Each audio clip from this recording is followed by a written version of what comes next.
औज़ु बिल्लाहि मिनश्शैतानिर्रजीम बिस्मिल्लाहिर्रहमानिर्रहीम। अज़ीज़ तलबा तालिबात, मैं professor Musharraf Mahmood CMM lecture से आपसे मुखातिब हूँ। हमारा आज का लेक्चर साल दवम उर्दू के एक अहम तरीन मज़मून सीरत नबवी या मोहसन इंसानियत सल्लल्लाहु अलैहि वसल्लम है। नबी पाक की सीरत के बारे में जानना हमारे लिए न सिर्फ ज़रूरी है बल्कि उस पर अमल करना इससे ज़्यादा ज़रूरी है। मज़ीद बरां के इम्तहानी नुक्ता निगाह से भी एक अहम क्वेश्चन है। तो बढ़ते हैं मज़मून की तरफ। इससे पहले मज़मून का इब्तदाई तारुफ का लेक्चर हो चुका है जिसमें आपको बताया गया है कि मज़मून किस तरह से तहरीर करते हैं। पहले उसको समाअत कर लीजिएगा। हमारा आज का मज़मून मोहसन इंसानियत सल्लल्लाहु अलैहि वसल्लम।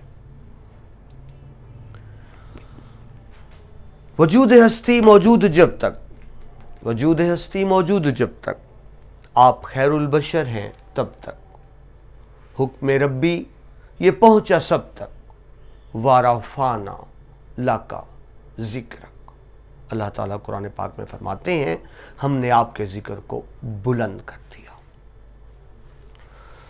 इम्तिहानी निगाह से आप जानते हैं मज़मून के 3 हिस्से हुआ करते हैं, इब्तदाइया, नफ्स मज़मून और इख्तितामिया।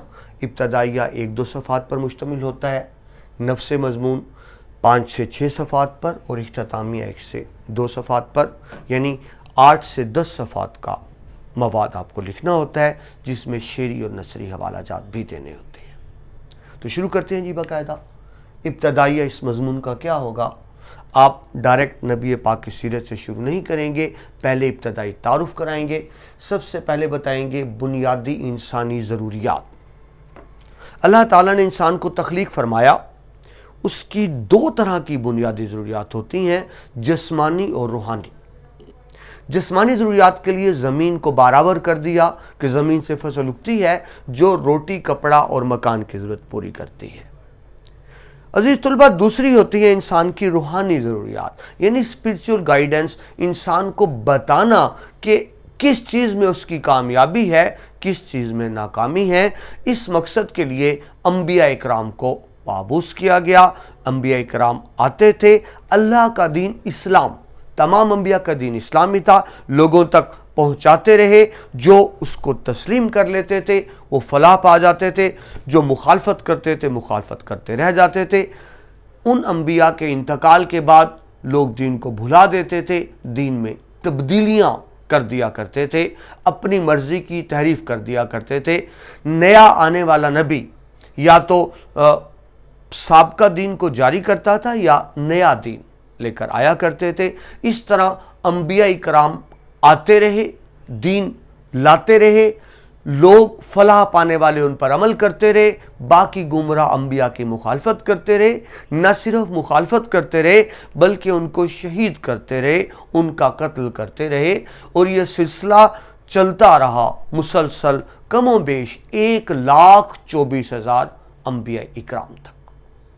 तो मैंने इसको पॉइंट्स की शक्ल में लिखा है, हर पॉइंट एक मुकम्मल पैराग्राफ है। पहले आप बताएंगे बुनियादी इंसानी ज़रूरियात क्या थी, फिर आपको बताया अंबिया की बइसत होती रही जिनकी तादाद तकरीबन 1,24,000 थी। मिशन सबका एक ही था, इस्लाम, तौहीद की तालीम, इंसानियत की मोहब्बत और दर्स। ये बुनियादी तालीमात थी तमाम अंबिया इकराम की इस्लाम के हवाले से।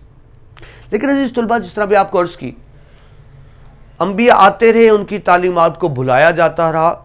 ऐसा भी होता था कि एक इलाके में एक वक्त में कई कई अंबिया होते थे। ऐसा भी होता था कि इलाकों में सालों तक, सदियों तक अंबिया नहीं आते थे। मगर ज़हन में रहे, तमाम अंबिया सिर्फ अपने इलाके के अंबिया होते थे, अपनी ज़िंदगी में अंबिया होते थे। वो नबी अपने इलाके से बाहर नबी नहीं थे, अपनी ज़िंदगी के बाद नबी नहीं थे, यानी इलाकाई ज़रूरियात के ताबे अंबिया को माबूस किया गया। मगर जब इंसानियत का ज़हन तरक्की कर गया, यानी इंसान मुकम्मल राय लेने के काबिल हो गया, मुकम्मल हदायत के काबिल हो गया, तो नबी पाक मुस्तफ़ा सल्लल्लाहु अलैहि वसल्लम جو خاتم النبیین ہیں ان کی بعثت ہوئی، ان کو بھیجا گیا، جو قیامت تک کے تمام انسانوں کے نبی ہیں۔ آپ قیامت تک کے نبی ہیں، تمام انسانوں کے نبی ہیں، تمام علاقوں کے نبی ہیں۔ بحیثیت مسلمان ہمارا ایمان ہے کہ آپ آخری نبی ہیں، آپ کے بعد نہ کوئی نبی تھا، نہ کوئی نبی ہے، اور نہ ہی کوئی نبی ہو سکتا ہے۔ اگر کسی بھی شکل میں کوئی نبی پاک کے بعد نبوت کا دعویٰ کرے یا ایسے دعوے کو تسلیم کرے تو وہ دائرہ اسلام سے خارج سمجھا جائے گا۔ نبی پاک مصطفیٰ وجہ وجود کائنات ہیں، یہ کائنات آپ کے صدقے وجود میں آئی۔ اگر اللہ تعالیٰ نبی پاک کو پیدا نہ فرماتے تو اس کائنات کو بھی نہ بناتے، اپنی ربوبیت کو لا ظاہر نہ کرتے، اپنی عظمت کو ظاہر نہ کرتے۔ لہٰذا اس سے ثابت ہوا کہ نبی پاک پہلے سے موجود تھے روحانی طور پر، ہاں نور کی شکل میں، جسمانی طور پر وہ بعد میں دنیا میں تشریف لائے 6 صدی میں 612 عیسوی میں، کیونکہ سن ہجری اس وقت نہیں تھا۔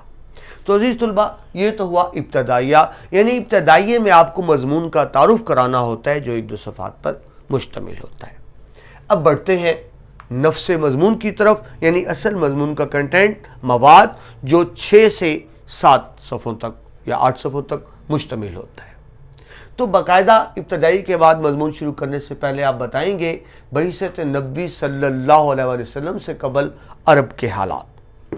آپ عرب کے مشہور شہر مکہ میں آپ کی ولادت باسعادت ہوئی، لیکن اس وقت عرب معاشرہ ہر طرح کی برائیوں کا شکار تھا۔ جو برائی دنیا کے کسی بھی حصے میں ہو سکتی ہے وہ عرب خطے میں موجود تھی۔ شراب کے وہ شوقین تھے، جوئے کے وہ شوقین تھے، جنگ و جدل کے وہ شوقین تھے، بیٹیوں کو منحوس خیال کر کے زندہ درگور کر دیا کرتے تھے، عورتوں کو جلایا کرتے تھے، انسانیت کا احترام نہیں تھا، طاقت کا اصول تھا۔ تو ان برائیوں میں گھرے ہوئے معاشرے میں نبی پاک مصطفیٰ صلی اللہ علیہ وسلم کی ولادت بعد سعادت ہوئی۔ اب آتے ہیں آپ کے بعد آپ کے والدین کی طرف۔ آپ کے والدین بھی انتہائی نیک تھے، ان میں کوئی ایسی برائی موجود نہ تھی جو عرب معاشرے میں عام تھی، یعنی عرب کی عام مذموم رسومات رواجات سے پاک تھے۔ آپ کے ولادت باسعادت سے پہلے ہی، تقریباً 6 ماہ پہلے ہی، آپ کے والد محترم حضرت عبداللہ کا انتقال ہو چکا تھا، یعنی جب آپ پیدا ہوئے تو پیدائشی یتیم تھے۔ ابھی آپ صرف 6 سال کے بچے تھے کہ آپ کی والدہ ماجدہ حضرت آمنہ کا بھی انتقال ہو گیا۔ تو اس طرح آپ کو در یتیم بھی کہا جاتا ہے۔ یہ وہ ابتدائی ماحول تھا کہ جس میں آپ نے ایک یتیم بچے کی حیثیت سے ابتدائی ماحول میں پرورش حاصل کی۔ عرب میں ایک عام رواج تھا کہ بچوں کو عرب سے دور کسی پرفضا مقام پر بھیج دیا جاتا تھا۔ اسی رواج کے تحت آپ کو بھی بی بی حلیمہ سعدیہ لے گئیں اور آپ کا جانا بڑا مبارک ثابت ہوا۔ اس ماحول میں آپ کی ابتدائی پرورش ہوئی۔ آپ کو در یتیم کہا جاتا ہے، یعنی جن کے والد اور والدہ دونوں موجود نہیں تھے۔ یہ تو ابتدائی تعارف ہوا۔ اس کے بعد لڑکپن کی عادات نبی پاک مصطفیٰ کی۔ میں نے بھی عرض کیا کہ نبی پاک ان تمام برائیوں سے پاک تھے، آپ کے والدین بھی، آپ بھی، یعنی نبی پاک کو بچپن سے ہی یہ شراب نوشی، جوا، جہالت کی جنگیں، خام خواہ کی مخالفتیں، ان کو برا سمجھتے تھے۔ میں عرض یہ کرنا چاہتا ہوں کہ نبی پاک میں ایسی کوئی عادت نہیں تھی جو عرب کے لوگوں میں عام تھی اور جن کو برائی بھی نہیں سمجھا جاتا تھا۔ یہی وجہ ہے کہ آپ بچپن میں، لڑکپن میں اپنے ہم عمروں کے ساتھ نہیں کھیلے، آپ ان سے الگ تھلگ رہے۔ حتیٰ کہ جب جوانی کی عمر میں ہوئے تو آپ غار ہیرا تشریف لے جایا کرتے تھے، وہاں اکیلے عبادت کیا کرتے تھے تاکہ عرب کی مذموم بری روایات سے بچ سکے۔ تو عزیز طلبہ، یہ تو ہوا نبی پاک کا بچپن، نبی پاک کی جوانی۔ اس کے بعد ہم آتے ہیں عملی زندگی کا آغاز۔ آپ سب جانتے ہیں نبی پاک مصطفیٰ نے بحیثیت تاجر عملی زندگی کا آغاز کیا۔ عرب میں عام رواج تھا تجارت کا، آپ نے بھی تجارت سے ہی آغاز کیا، لیکن اپنی محنت اور ایمانداری کی بدولت जल्द ही आपका शुमार कामयाब तरीन ताजरों में होने लगा।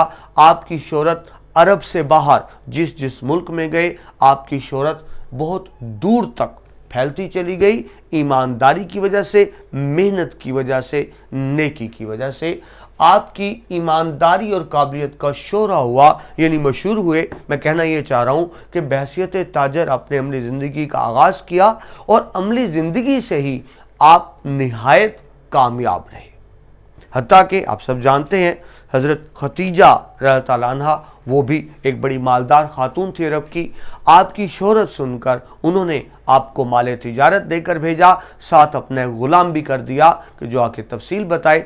उसने आके आपकी बहुत तारीफ़ की और वो आपसे इतना मुतासर हुई कि आपको शादी का यानी अक़्द का पैगाम भेजा जो आपने मंजूर कर लिया। उस वक्त नबी पाक के मुस्तफ़ा की उम्र 25 साल और हज़रत अम्मा खतीजा की उम्र 40 साल थी। तो आपकी काबिलियत से मुतासर होकर उन्हें मुबारक किया आपने। ये आपके लिए निहायत अच्छा फैसला साबित हुआ, क्योंकि आगे चलकर उन्होंने हर शोबे में, हर मैदान में नबी पाक का भरपूर साथ दिया।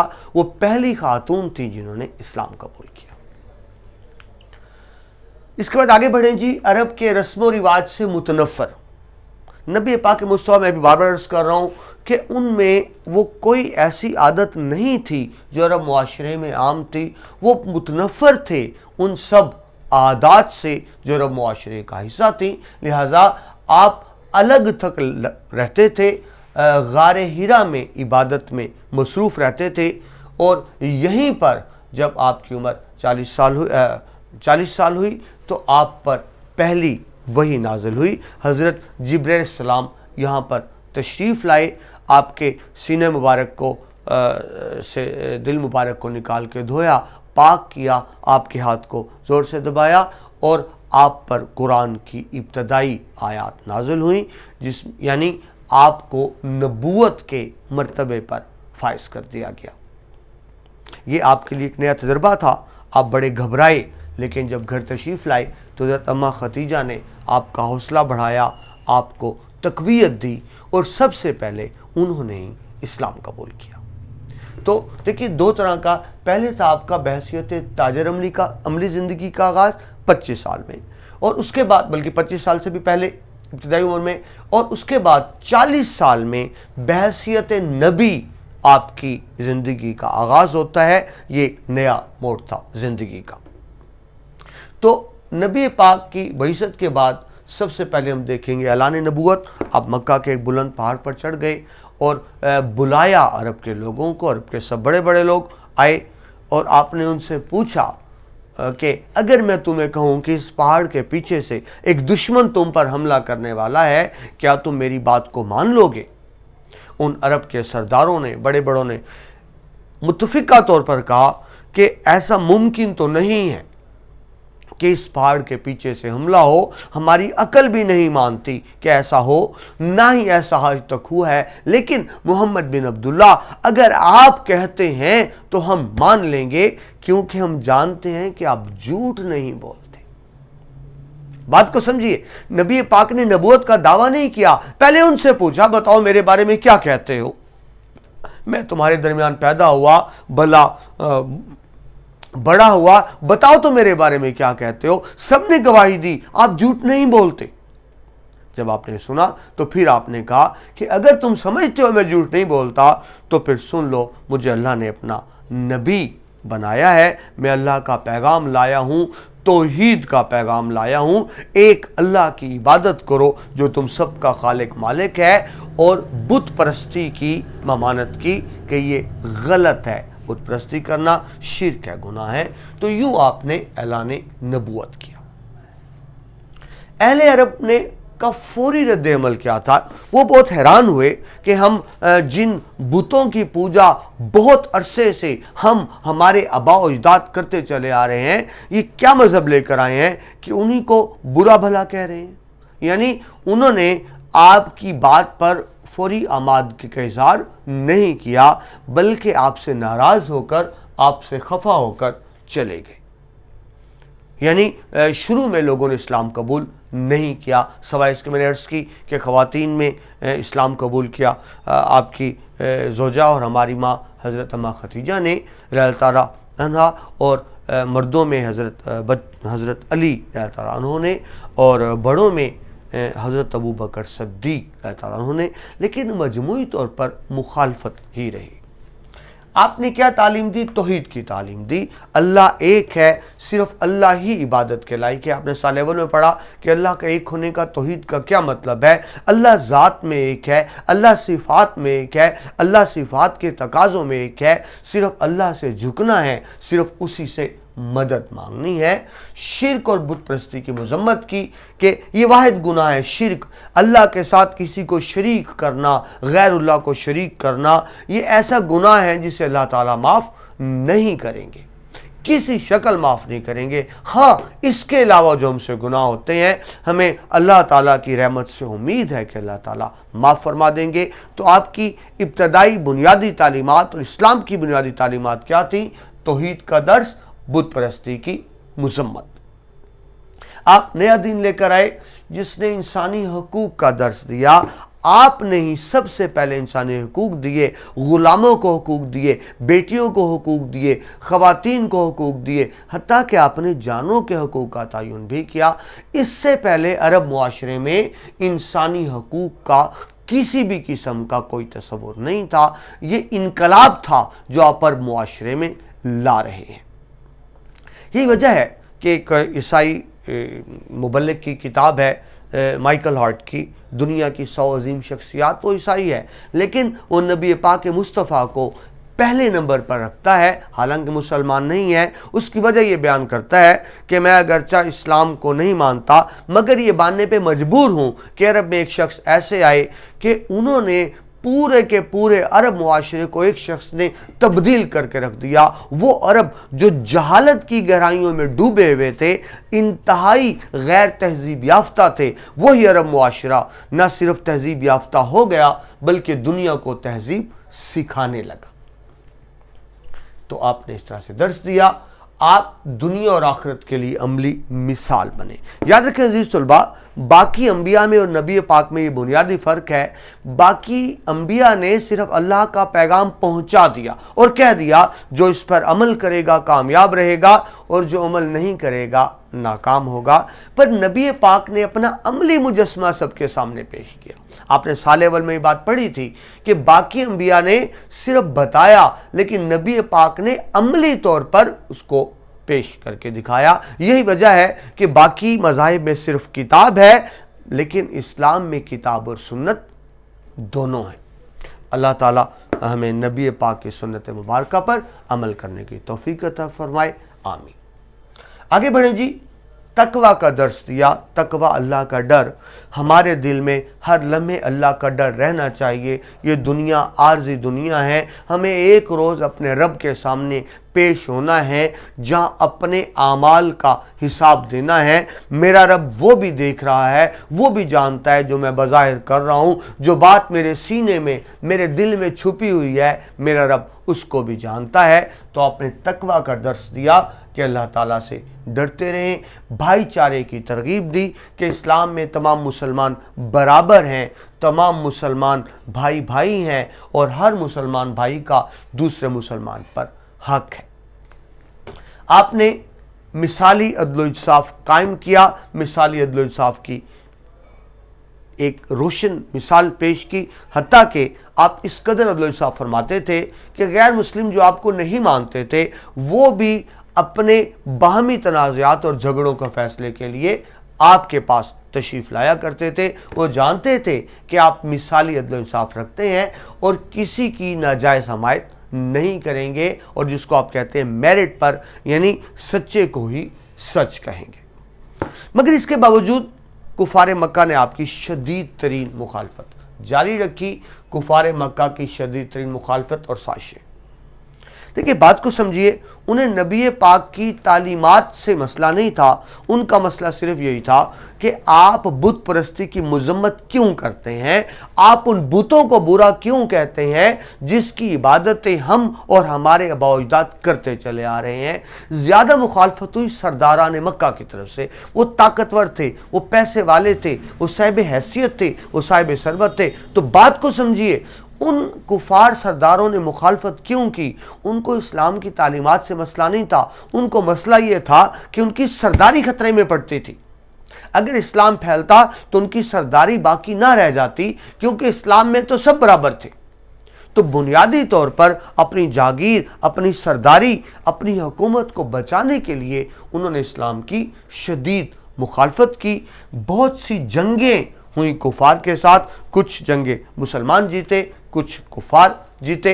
बावजूद पहली जंग बदर, जिसमें सिर्फ मुसलमान 313 थे, कुफार की एक बड़ी तादाद थी, लेकिन उस पहली जंग में ही हक व बातिल का फैसला हो गया था। कुफार के तमाम बड़े बड़े सरदार उस जंग में मारे गए थे, यानी उनकी कमर टूट गई थी पहली जंग में। मगर इसके बावजूद उन्होंने जंगों का सिलसिला जारी रखा, इस्लाम की शदीद तरीन मुखालफत करते रहे, लेकिन दीन इस्लाम ने बढ़ना था, बढ़ता रहा। बकौल शायर, नूरे खुदा है कुफ्र की हरकत पे खंदाजन, फूंकों से ये चराग बुझाया न जाएगा। वो बहुत कोशिश करते रहे, लेकिन ऐसा न कर सके। बहरहाल नबी पाक और मुसलमानों की ज़िंदगी अजीरन कर दी, बहुत तकालीफ देते थे, मुसलमानों के लिए बहुत मुश्किल हो गया दीन इस्लाम के मुताबिक ज़िंदगी गुजारना। तो फिर हुक्म हुआ हिजरत हबशा का। कुछ मुसलमानों ने हबशा की तरफ हिजरत की। वह नजाशी एक रहमदिल बादशाह था, वहाँ मुसलमानों को सुकून मिला। तो इस तरह हिजरत से उनके हालात बेहतर हुए। और जब देखा गया कि हिजरत से फ़ायदा हुआ, तो उसके कुछ अर्सा बाद फिर हिजरत मदीना का हुक्म हुआ। नबी पाक मुस्तफ़ा मुसलमानों की एक बड़ी जमात, जितने भी मुसलमान थे, उनको लेकर आपने मदीना की तरफ हिजरत फरमाई। इस दौरान भी कुफार ने बहुत कोशिश की कि नौज़ुबिल्लाह आपको शहीद कर दिया जाए, ताकि इस सिलसिले को रोका जा सके। वो जानते थे कि अगर मदीना चले गए तो इनकी ताकत में बहुत इजाफा हो जाएगा, इनको रोकना मुश्किल हो जाएगा। लेकिन अल्लाह ताला ने नबी पाक की हिफाजत फरमाई और आप मदीना पहुँच गए।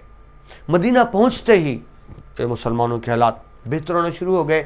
आपने जाते ही मदीना में मिसाली इस्लामी फलाही रियासत कायम की, बाकायदा मस्जिद बनाई और मदीना के गैर मुस्लिमों के साथ दोस्तियों के मुआहिदे किए, मुख्तलिफ कबीलों के साथ, ईसाई और यहूदी कबीलों के साथ, ताकि अगर कुफार मक्का हमला करें तो उससे बचा जा सके। यह ज़हन में रखिए, मक्का में मुसलमानों की इनफरादी ज़िंदगी थी, इनफरादी दिन था। लेकिन मदीना में जब इस्लामी रियासत कायम हुई तो एक इज्तमाई दीन का तस्वर सामने आया।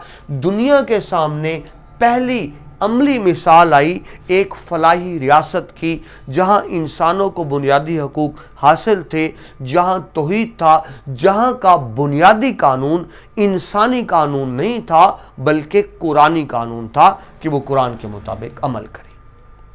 नबी पाक मुस्तफ़ा सल्लल्लाहु अलैहि वसल्लम रहमतुल लिल आलमीन बनकर आए।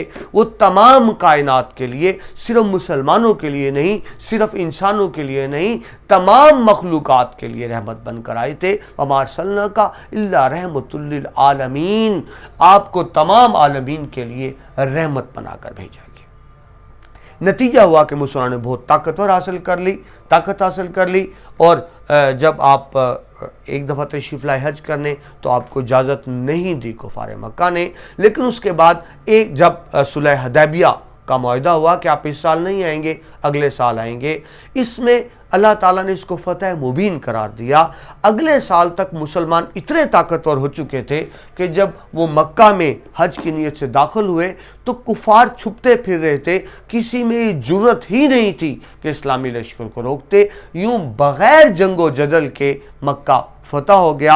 आप मक्का में फातिहाना अंदाज से दाखिल हुए, आपके बदतरीन मुखालफिन जान बचाते फिर रहे थे, छुपते फिर रहे थे, मगर आपने हुस्न सलूक का मुजाहरा किया, उन सब को माफ़ कर दिया। سب کو معاف کر دیا۔ ابو سفیان اور ان کی بیوی ہندہ جس نے آپ کے چچا کا کلیجہ چبایا تھا، آپ نے اسی ابو سفیان کو نہ صرف معاف کیا بلکہ اس کے گھر کو دارالامان قرار دے دیا کہ جو اس گھر میں پناہ لے گا اس کے لیے معافی کا اعلان ہوگا۔ اس کے بعد آپ نے خطبہ حجۃ الوداع ارشاد فرمایا۔ یہ آپ کا آخری حج تھا جو آپ نے خطبہ بتایا۔ یہ خطبہ دنیا کا پہلا آئین اس کو قرار دیا جاتا ہے جس میں آپ نے مسلمانوں کو بنیادی تعلیمات دیں، اسلامی ریاست کے قوانین بتائے، انسانی حقوق کا تعین کیا، یعنی باقاعدہ ایک آئین دیا اسلامی ریاست کو۔ یہ آپ کے مشن کی تکمیل تھی۔ اس خطبے کے فوراً بعد آپ پر آیات نازل ہوئی، بسم اللہ الرحمن الرحیم، الیوم اکملت لکم دینکم، ہم نے آپ کا دین آپ پر مکمل کر دیا۔ جب یہ آیات نازل ہوئی تو صحابہ کرام دھاڑے مار مار کر رونے لگے۔ وہ جانتے تھے کہ جب نبی کا مشن مکمل ہو جاتا ہے تو اللہ تعالیٰ انبیاء کو اٹھا لیا کرتے ہیں۔ وہ یہ جان چکے تھے کہ اب نبی پاک ہم سے زیادہ عرصے تک ہم میں زندہ نہیں رہیں گے اور پردہ فرما جائیں گے۔ لیکن بہرحال عرب معاشرے میں انقلاب آ چکا تھا۔ وہ عرب کا جاہل ترین معاشرہ، غیر مہذب معاشرہ، دنیا کا ایک مہذب معاشرہ بن چکا تھا۔ وہ غیر تہذیب یافتہ لوگ عرب کے اب دنیا کو تہذیب سکھانے لگے تھے، دنیا کے سامنے ایک عملی مثال بن گئے تھے۔ یوں آپ نے اپنا مشن نہایت کامیابی سے مکمل کیا۔ آپ کی زندگی میں ہی دنیا کے کونے کونے میں اسلام کا پیغام پہنچ چکا تھا۔ خطبہ حجۃ الوداع کے موقع پر دنیا کے ہر ملک، ہر خطہ، ہر نسل اور زبان کے لوگ موجود تھے۔ عزیز طلبہ، یہ تو ہوا نفس مضمون۔ اب ہم بڑھتے ہیں اختتامیہ کی طرف، یعنی وائنڈ اپ کریں گے مضمون کو ایک دو صفحات میں۔ یہ جتنے میں نے پوائنٹس لکھے ہیں یہ سمجھے اتنے پیراگرافس۔ حج سے واپسی پر آپ کو معمولی بخار ہوا اور یہی بخار ہی وجہ بنا، باعث بنا آپ کے وصال فرما جانے کے۔ مختصر علالت رہی، چند دنوں کی علالت رہی۔ آپ اتنے نہیں ہو چکے تھے کہ نماز پڑھانے نہیں آ سکتے تھے اس بخار کی وجہ سے۔ حضرت ابوبکر صدیق کو آپ نے حکم دیا، آپ خود دیکھا کرتے تھے کیونکہ مسجد نبی کے متصل ہی آپ کا حجرہ تھا حضرت عائشہ کا رضی اللہ عنہا، تو دیکھا کرتے تھے وہاں سے۔ مختصر علالت کے بعد 63 سال کی عمر میں آپ پردہ فرما گئے، انتقال فرما گئے۔ یہ ایک ایسا دکھ تھا جو مسلمانوں کے لیے ناقابل بیان تھا۔ مسلمان اس صدمے پہ برداشت نہیں کر سکتے تھے، لیکن یہ اللہ کا حکم تھا، ایسا ہونا تھا۔ یہ بحیثیت انسان آپ کا جانا۔ حضرت عمر فاروق نے تو یہاں تک فرمایا کہ جو کہے گا آپ نہیں ہیں میں اس کی گردن اڑا دوں گا، مگر حضرت ابوبکر صدیق رضی اللہ عنہ نے فرمایا کہ اگر تم نبی پاک کی عبادت کرتے تھے تو وہ اس دنیا میں نہیں رہے، اور اگر تم اللہ کی عبادت کرتے تھے تو ہمیشہ رہے گا۔ جس حجرے میں آپ کی رہائش تھی حضرت عائشہ رضی اللہ عنہا کے حجرے میں، وہیں آپ کو دفن کیا گیا، مسجد نبوی کے بالکل ساتھ۔ وہ ہم میں نہ رہے لیکن سنت کی شکل میں وہ موجود ہیں۔ ان کی ایک ایک ادا، ایک ایک بات سنت نبی کی شکل میں موجود ہے۔ مضمون کے آخر میں دعائیہ کلمات ہوتے ہیں۔ نبی پاک مصطفیٰ جن کے صدقے یہ کائنات وجود میں آئی، ان کے لیے ہم دعائیہ کلمات کیا کہہ سکتے ہیں؟ ہاں، اللہ تعالیٰ نے ہمیں خود بتایا جو اذان کے بعد کی دعا ہے کہ اللہ تعالیٰ نبی پاک کو اس مقام محمود تک پہنچا دے جس کا تو نے ان سے وعدہ کیا ہے، اور نبی پاک مصطفیٰ کو ہمارے لیے باعث بخشش فرما۔ آمین ثم آمین۔ تو عزیز طلبہ، یہ وہ پوائنٹس تھے جو آپ نے مضمون میں لکھنے تھے، لیکن کیونکہ محسن انسانیت ہے، دینی مضمون ہے، اس میں اشعار کے حوالے بھی آئیں گے اور اس میں قرآن و احادیث کے حوالے بھی آئیں گے۔ تو اس بنیادی نثری مواد کے بعد اب ہم آیات و احادیث کا حوالہ دیکھتے ہیں۔ ابھی ہم نے نثری مواد دیکھا۔ مضمون کے لیے ضروری ہوتا ہے کہ ساتھ اشعار کا حوالہ دیا جائے، تو محسن انسانیت صلی اللہ علیہ وسلم کے حوالے سے کچھ اشعار دیکھ لیجئے، نوٹ کر لیجئے۔ بسم اللہ الرحمن الرحیم۔ رخ مصطفیٰ ہے وہ آئینہ کہ اب ایسا دوسرا آئینہ، نہ کسی کی بزم خیال میں، نہ دکان آئینہ ساز میں۔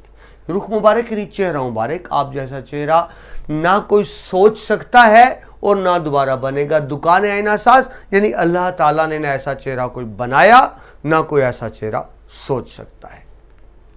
हुई तकमील जिनकी ज़ात पर हर खैर व बरकत की, उन्हें खैरुल बशर खैरुल वरा कहिए बजा कहिए। अल्लाह ताला ने तमाम खैर व बरकत को नबी पाक मुस्तफ़ा की ज़ात पर तमाम कर दिया। आप तमाम जहान के लिए रहमत और बरकत का बाइस।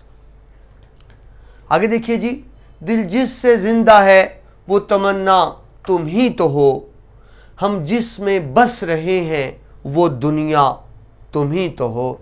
एक मुसलमान का ईमान उस वक्त तक मुकम्मल ही नहीं होता जब तक नबी पाक मुस्तफ़ा उसे अपने आप से, अपने माँ बाप से, आल औलाद से, माल असबाब से बढ़कर अजीज ना हो जाए।